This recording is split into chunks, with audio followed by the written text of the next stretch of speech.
Excited to moderate this discussion. My name is Seema Modi, Global Markets Reporter at CNBC. Pleased to welcome Cameron and Tyler Winklevoss of Gemini. Hi, guys. Hey, great to Hey, see you, Seema. Great Thanks to for see you having both. us.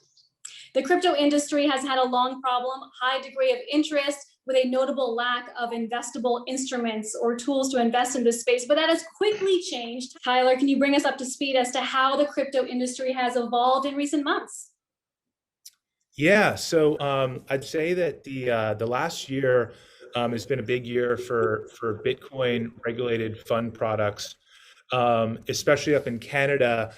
We've seen the world's first Bitcoin ETFs trade, the Purpose ETF and the Evolve Bitcoin ETF. And I'm proud to say that Gemini custodies all the Bitcoin for those funds. And so a lot of action has been happening up in Canada. And with the recent confirmation of Gary Gensler as a chairperson of the SEC for the US, he's a student of crypto. He's lectured on crypto. So I think he's going to be a great friend to the industry. There's a ton of demand for and already new filings for Bitcoin ETFs in the US. I think that ultimately it's a when, not an if question for a Bitcoin ETF in the US, given all the success of products in Canada. And I think that could happen as early as this year. So lots been happening.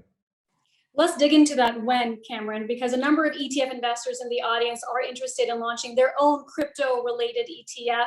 While Bitcoin ETFs exist, they don't directly own Bitcoin. They have portfolios of stocks that have exposure to the cryptocurrency space. So your take on how far we are from a Bitcoin ETF getting regulatory approval and what the pushback is right now? Sure. So I think it's easy. One way to think about this is to, as Tyler mentioned, Gary Gensler was just confirmed as the next chairperson of the SEC. So I think over the coming months and into the summer, he'll be building his budget and priorities, which will then hopefully be approved by Congress. So I think that it's possible that he could bring this issue or sort of deal with this matter and take it up as soon as September, October of this year. So it is possible that we see, U.S. ETFs by the end of this year at earliest. And of course, his term will go for 4 years. We're really confident that something will happen during that time period, and it could be very soon.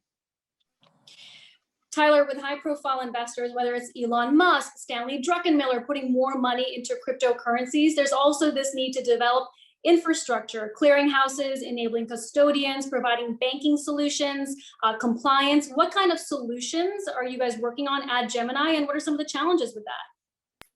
Yeah, so we've been building Gemini now for 7 years. We're regulated as a New York trust company, and we built Gemini from day one with a security mentality first.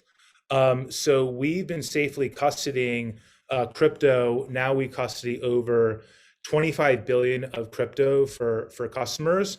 And so we've tried to make it simple and easy and reliable and secure to engage with crypto, to buy crypto, and also hold it. So we've worked with everyone from retail customers, mom and pops, to institutions like fund issuers, Bitcoin ETFs, also companies, helping them put Bitcoin on their balance sheet. So we've been hard at work building the institutional grade infrastructure with Gemini over the last 7 years. And it's great to see this institutional interest coming over the last year because we've been ready and we've been helping them get Bitcoin on their balance sheet.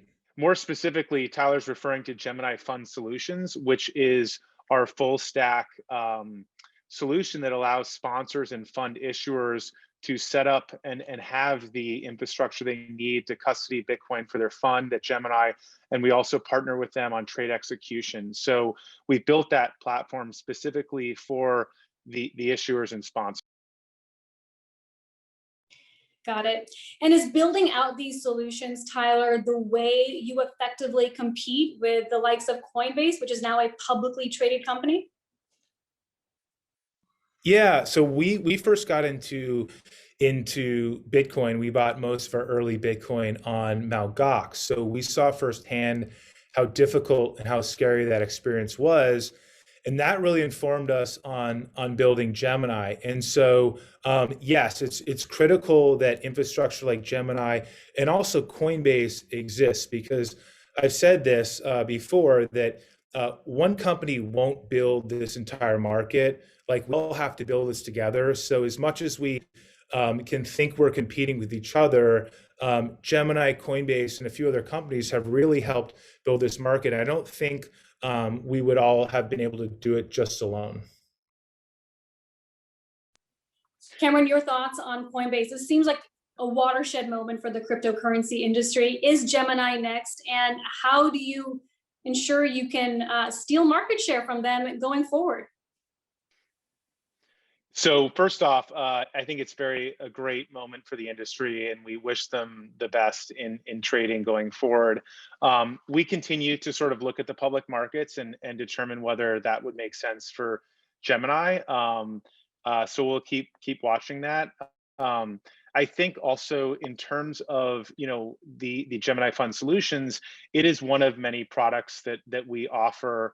And we sort of joke that there used to be the Intel Inside marketing campaign, where Intel was sort of powering all these different computers in the market. And Gemini is inside a lot of the funds in Canada, and will be inside a lot of the US based funds. So that is very much a part of our institutional offering.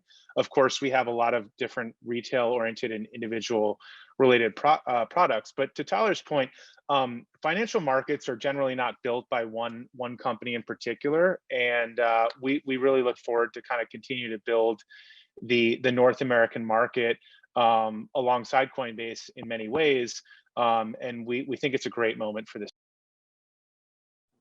Yep, and we have some really cool differentiated products. One is live, called Gemini Earn, where you can lend your crypto and earn interest on your Bitcoin that is sitting in your Gemini account. We also have the Gemini credit card coming soon, where every time you swipe or use your credit card, you can earn Bitcoin back or other crypto of your choosing back in rewards. So some really cool products that differentiate us as well. Cool. Sounds interesting. There is this excitement that we've been seeing around the cryptocurrency space here in 2021 for a number of reasons. But with that excitement is still a number of critics, powerful individuals, from Secretary of Treasury Janet Yellen to Christine Lagarde of the ECB, who say that Bitcoin is being used for money laundering, terrorist financing, and other illegal activities. Your response to that? So we remember the early days in 2012 and 2013. It was very much more, it was a Wild West, but the prevailing narrative back then was Silk Road. And when Silk Road was busted, the Bitcoin price actually went up, because the proof was in the pudding, and it actually wasn't all used for illicit activity and all this nefarious stuff that was being presented as the sort of prevailing narrative at the time. And these talking points are, quite frankly, dated. And Gemini uses blockchain forensics and tools. We can sort of trace the provenance of Bitcoin, and we have really obligations under FinCEN and the BSA, the Bank Secrecy Act, and we fulfill all of those.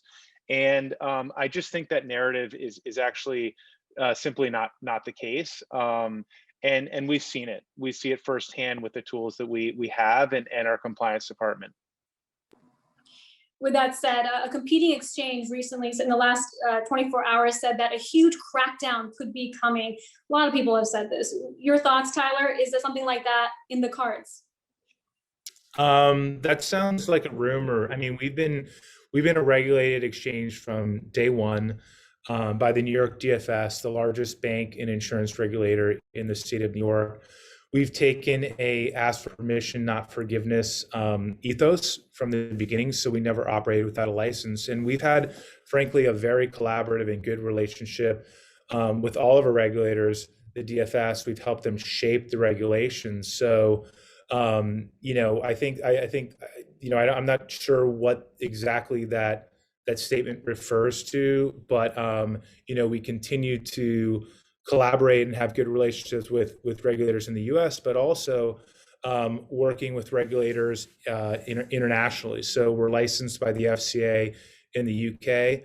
to offer crypto. We have a license pending or in process with the regulators in Ireland to be licensed in the EU. We also have a license in flight in Singapore with the regulators there. And all of these regulators have been thoughtful and ultimately welcoming to usher in the merit of this innovation in a thoughtful, regulated manner. And I think the another thing to point out is the same sort of talking points around Bitcoin being used by bad actors can be said about the internet and really any modern technology. The technology is agnostic. With Bitcoin, though, we actually have a ledger and a blockchain where we can determine where the source of funds and the activity, and we can conclusively say that it's really not a big part of the network or the community. The same is true for Ethereum and other cryptos. So a lot of this always sort of boils down to education, and that's a big part of what we do, and quite frankly, why we're talking now, to try and educate people on the different pathways they can access crypto, be it in an ETF that trades on the TSX or Gemini. So Cameron, if it's not a crackdown, then what is it that keeps you guys up at night? What is the biggest risk you see right now facing this industry that you guys are operating in? I mean, to be frank, there may be crackdowns on people who aren't doing things the right way. So there may be enforcement actions because the tail of enforcement is slower.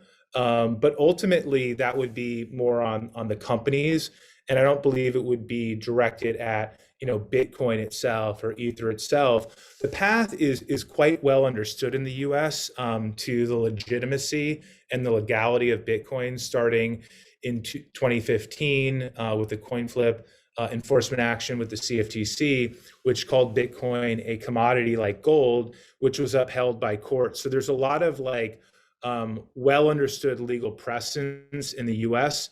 That is totally accepting of both Bitcoin and Ether and other cryptocurrencies. So it's kind of important to divorce or separate the two between companies that may be doing the wrong thing and acting poorly versus cryptocurrencies and the networks themselves.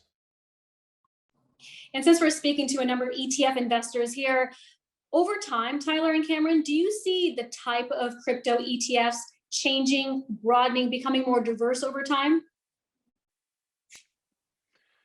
Yeah, I mean, I think there's a question around whether they're single asset ETFs or if there's an ETF that's a basket of different weighted cryptos, like Ethereum, Zcash, Filecoin, and different projects, or maybe they're just single assets and individuals construct their portfolios accordingly based on the single asset ETFs. And I think we're going to see some innovative products and there's all kinds of cool crypto native things like mining hash power and different KPIs and ways to gauge the success of the network and vice versa. So I think over time we're going to see a lot of innovation in this space. I think that a Bitcoin ETF is really the first step, and then building on top.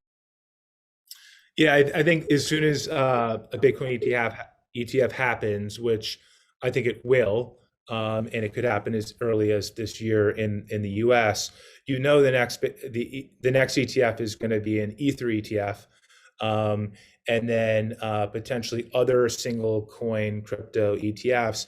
And then at some point, someone's going to want to bring an ETF that sort of indexes the crypto landscape more than just one crypto. So I think you're going to see, I think the Bitcoin ETF is the first of many, but you're going to see this evolution or progression of many products down the road.